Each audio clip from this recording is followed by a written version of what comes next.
अस्सलामुअलैकुम नासरीन, आज सऊदी अरब में एक ऐसा वाक़या पेश आ गया, यकीनन आप देखकर हैरान रह जाएंगे।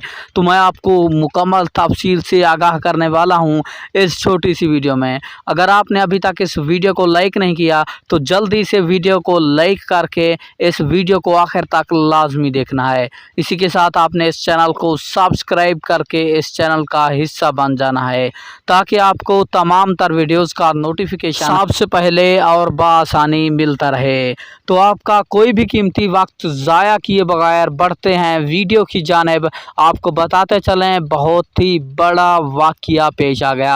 आपको बताते चलें बादलों से एक फ़रिश्ता बन गया सऊदी अरब में और तमाम लोगों ने उससे दुआ की। और बाज़ लोगों का कहना है कि हमने जो भी नेक नीति से दुआ की थी वो हमारी पूरी हो चुकी है, क्योंकि अल्लाह ताला के मौजज़ात होते रहते हैं।